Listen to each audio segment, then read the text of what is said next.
Okay, I've got some explaining to do. I traded in the Skyline for this RX-8. I was done with the RB. I was like, you know what, that's it. I want some reliable rotary stuff. So I bought an RX-8. No, in all seriousness, this is a loaner car from SDF. I didn't upload yesterday, I just took the day off because I just didn't feel like making content.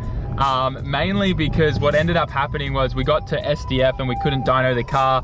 Must have had some personal stuff kind of happen, so he had to leave. And I was like, you know what? Instead of me like going out and filming something, I'm just gonna take the day off. So that's what I did, and I ended up working more on the up garage doco. So that worked out really good. But yeah, right now I'm in their car that they gave me to drive home with, which is this RX-8, which is beautiful, by the way. I've really been enjoying it. 6-speed turbo. I mean, it's fun, and it revs out to 10,000 RPM. You can't complain about that. But yeah, we're going to SDF right now. We're tuning the Skyline. I'm excited to see the results. Enough of this long intro, let's get to it. Definitely need a Starbucks this morning. Been up since 5:45 for the live stream. はい、グランデサイズのキャラメルマキアートホットでお願いします。はい、グランデサイズのホットのキャラメルマキアートですね。はい、以上で。はい、かしこまりました。キャラメルマキアートお差しいたします。ありがとうございます。ありがとうございます。Okay, so I've just gotten to SDF. As you can see, the Skyline is already on the dyno. They haven't finished, obviously, putting the fan out and stuff like that, but Masa's already in there, just checking all the initial settings and making sure everything's all good for him to get ready to do some runs. Man, I'm really keen. I love how much this catch can really tidied up the engine bay. Way too excited for numbers, man. So just so we're clear here, I'm not going for more power whatsoever. What my goal is more response with the same power figure would be nice, but at the same time, I wouldn't even mind if we did lose a bit of top end power, as long as we got that response back, you know, like an even trade-off. So that's my goal. Looks like Masa's starting to get the map kind of all adjusted out.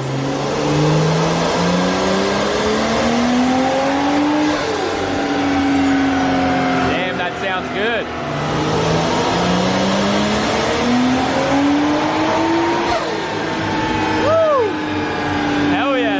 So good. You can see there Masa's just working on the fuel table and getting everything much more like in that stoichiometric level, and you can see that by the graph and how it's all starting to look a lot more smoother. It's not like all bumpy and aggressive all over the place.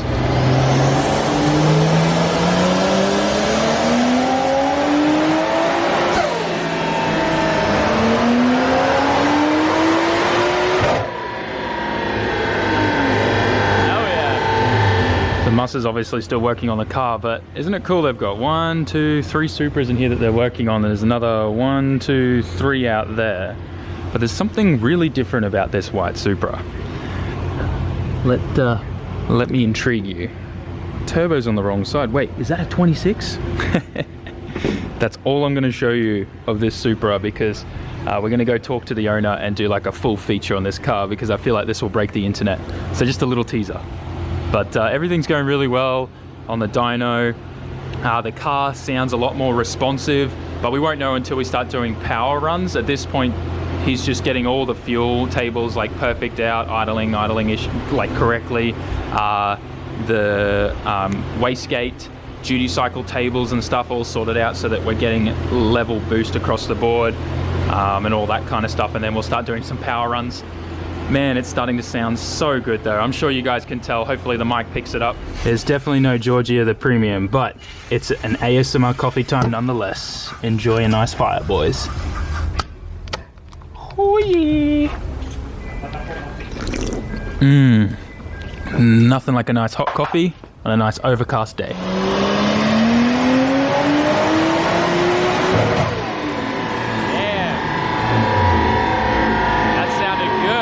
Okay, so this is what we're looking at with power. So as I expected in the top end here, this is comparing the two housings.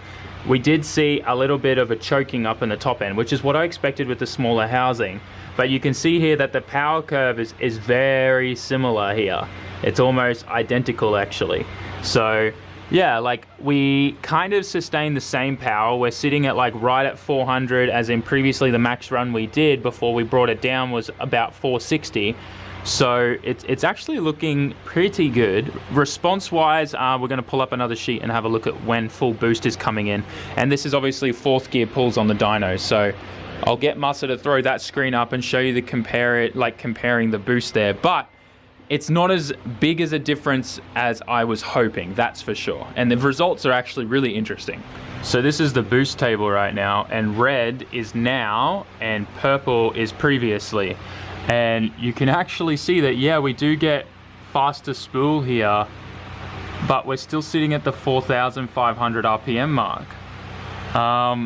So I'm a little bit stumped because what I was experiencing while road tuning the car was very different. Like I was seeing full boost down here.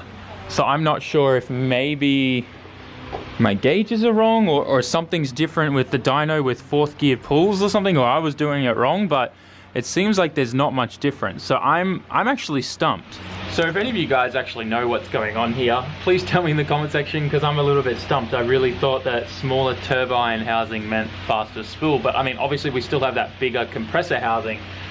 I'm a little bit stumped, but still we are obviously seeing a little bit more response, so that's good. And he did say that actually because of the smaller housing and stuff, it seems like he's not had to use so much fuel, so that's good. And we're kind of making the same power that I drove away with last time when we turned it down. So yeah, I don't know. I'm a bit confused, honestly. So Muscle's about to do the final power runs. I'm pretty excited, and I'm trying not to be disappointed with the results, but you know how these things are. I think it's just, I've learned something new with the RB engine, and it seems like RBs tend to respond better with more exhaust flow, which I kind of knew, and I discovered that with the turbo elbow, but I thought with the housings we could play around with that a bit more. So it's been very interesting for me, honestly. Big learning curve. Okay, here we go.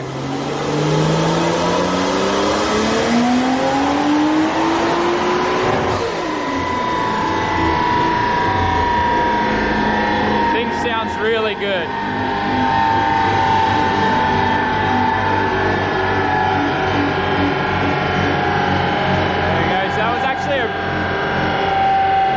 Looking at 428 PS, so about 420 horsepower, and we're looking at 1.1 bar of boost, and we're seeing full boost at about 4,500 RPM according to this.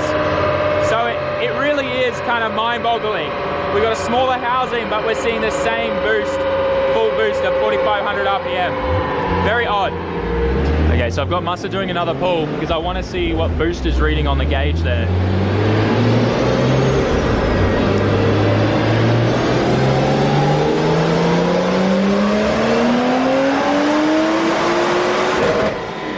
Yeah, wow. So it really is boosting at 4,500 RPM now. But the other night on the road, I was seeing something completely different. So I'm really confused. Okay, so we're heading home right now, and driving the car, it feels a lot smoother and better than the older turbo, like how it consistently comes on boost. But yes, we are back definitely at full boost at pretty much like 4,400, 4,500 RPM. And I did sit down with the guys, we looked over the data. I have the dyno graphs right there for comparison, and I'm gonna sit down with you guys when we get home and we'll explain what's going on. But in all honesty, I'm pretty embarrassed about this. Like it definitely feels a little bit crap and a lot of disappointment. But this is what's involved when you're experimenting. You're trying to figure out and find new things, and that's what I wanted to do, you know? Like I wanted to see if we could cheat, not have to get new cams and a decent flowing manifold, and see if we could move the power band closer down to the lower RPMs for the RB, and I really thought that we may have had something here, but the truth is we didn't. And that's just mainly as well because of the characteristics of the RB. So, you know, I'm learning lots. Today was definitely a big learning curve for me, and I think you guys are gonna really appreciate this too, because it means then that you guys don't have to make the same mistake that I am. So I'm pretty excited, in all honesty, in that aspect of things. But it does mean that definitely the next change that we're gonna do is gonna be cams to get some more exhaust flow, and we're also gonna be changing manifolds. That has to happen, and I think that, you know, there's only so much you can really do with an RB with a bolt-on turbo, you know, like internal wastegate and things like that, because when you start going to look at, you know, upgrading your exhaust manifold, like even if I wanted to go like a low mount 6 boost, which is kind of a rare choice because everyone goes top mount, right? But you know, if I was to go for something like that, I still have to get custom things fabbed up, and you might as well do an external wastegate in a different housing again. So yeah, like we can get into it, but once we get home, let's go over the data and I'll explain everything to you, because then we can actually look at the graphs side by side comparison, and I can actually, you know, explain what we're looking at there. For now though, I'm just gonna enjoy the car and drive home. But yes, I am dealing with a pretty strong sense of disappointment, if you know what I mean. But that's okay, you know, R&D, right? That's how it works. So at least that's what I'm telling myself. So home now, and I've got both dyno sheets here, and I want to go over the data with you guys and kind of explain what's going on. So first of all, let me explain each line. Blue line is torque, green and red line both represent power, like horsepower PS. The green line is the corrected, like calibrated line. So that's what you made. Black represents boost. This blue one you can ignore. So looking over these, this is the old housing, the 0.73 housing. This is the new housing, 0.57. Now you can see the graph here on this one goes up to a maximum of 450. In hindsight, I wish I checked this and I got him to make this one 500, because this one ends at 500. So we can't just, like, you know, put both these graphs on top of each other and map them out. But what we can do is I can show you the key differences here. So you can see here is, look where the torque kind of crosses over with the horsepower here, the corrected horsepower value. You can see that's roughly at about 6,500 RPM. We have a look over here, we can see that, yeah, the torque kind of crosses over at maybe like 6,600 RPM up here, but then you can see that the horsepower goes down with the torque.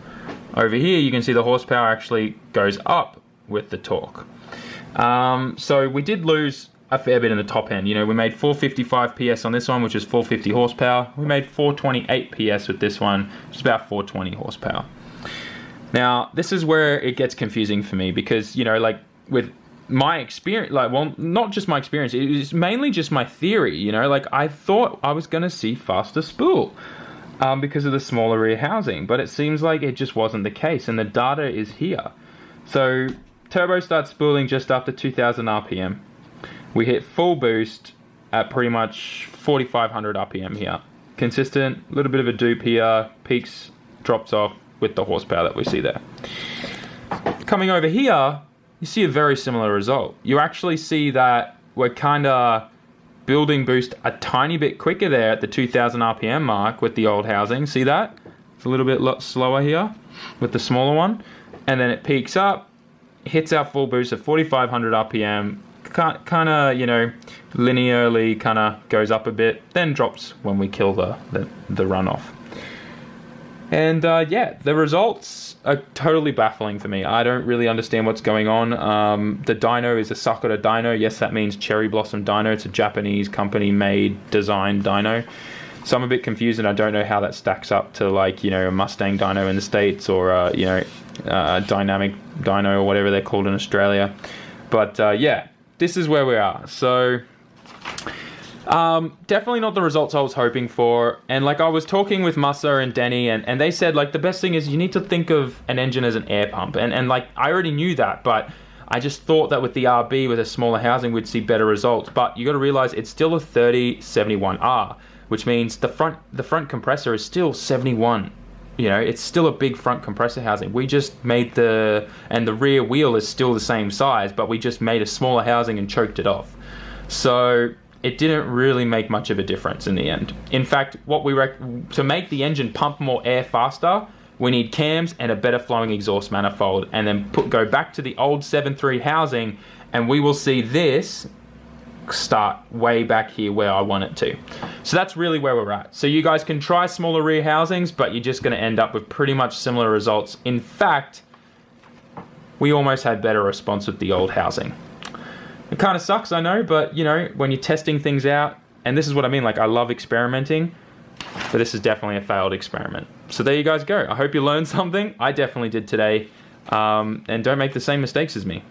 Well, so there you guys go. Definitely humbled today, and I learned a lot. Learn from my mistakes. I don't even know what I want to say, guys. I'm a bit stumped, in all honesty. Like, I was so sure we were going to see better results, but it is what it is. The data's there. The only thing I can think of is if something's wrong with my wastegate, but I doubt that because I did watch it on the dyno and could see the actuator working correctly and opening everything up.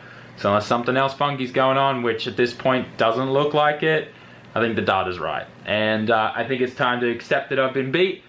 You can't cheat. You need cams, you need a high flowing exhaust to really get, you know, more response. And like we've seen before when we did like the Tomei exhaust elbow, RB's really like a non-restrictive exhaust. And I feel like when we restricted it with the smaller housing, it just didn't perform better, it got worse. So that's where we're at. So yeah, guys, I hope you still enjoyed this video. It's probably very informative and a bit technical and also a bit devastating. Went into the dyno like so happy and like, oh my God, it sounds amazing. And then came at the end and I was like, wait a minute. And it's the first time I've ever experienced disappointment at the dyno. So, you know, these things happen. All right, guys, once again, give me some feedback in the comments. I'd love to hear some of your thoughts if you've got any hands-on experience with this kind of stuff. I think it's good to always just, you know, read as much as you can and try and cross-reference everything. But that's that. Thanks for watching. Make sure you like, comment, share, and subscribe. I'll catch you in the next one. I ain't going nowhere. Jamatane.